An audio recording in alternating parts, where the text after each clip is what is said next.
Hello to everyone at the March for Life. It's a pleasure to speak to you from the beautiful Oval Office. That's where we are right now, the magnificent Oval Office. And thank you for turning out once again to show your extraordinary love and compassion for the unborn. Each year, Americans of every age, color, and background travel to our nation's capital by the tens of thousands to stand up for precious little babies who cannot stand up for themselves. I am proud to be the first president ever to have joined you in person. As you know, this annual march started 52 years ago on the first anniversary of the disastrous ruling known as Roe v. Wade.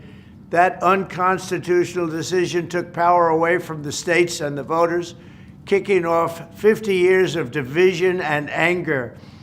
But thanks to your tireless work and devotion across 5 decades, that historic wrong was set right 3 years ago. I was so proud to be a participant.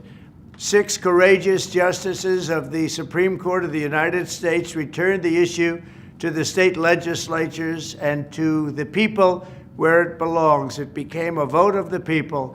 In my second term, we will again stand proudly for families and for life. We will protect the historic gains we have made and stop the radical Democrat push for a federal right to unlimited abortion on demand up to the moment of birth and even after birth. Think of that, after birth. And some people want that. Can you believe it? We will work to offer a loving hand to new mothers and young families, and we will support adoption and foster care. We will protect women and vulnerable children. Under my leadership, a reformed Department of Justice will finally investigate the radical left attacks on churches and crisis pregnancy centers, and we will bring perpetrators to justice. We will get them to justice one way or the other. I will also end the weaponization of law enforcement against Americans of faith, and I'm releasing the Christians and pro-life activists who were persecuted by the Biden regime for praying and living out their faith. I just signed that document, and they're being released. One such American was Paula Harlow. At 75 years old, Paula was sentenced to 2 years in prison after praying outside of a clinic. That's why she was sentenced to 2 years. That's what happened under the Biden regime.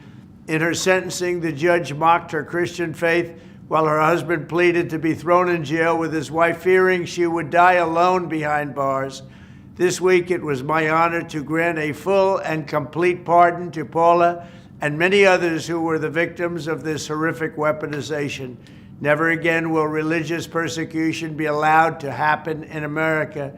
To all of the very special people marching today in this bitter cold, I know your hearts are warm and your spirits are strong, because your mission is just very, very pure, to forge a society that welcomes and protects every child as a beautiful gift from the hand of our Creator.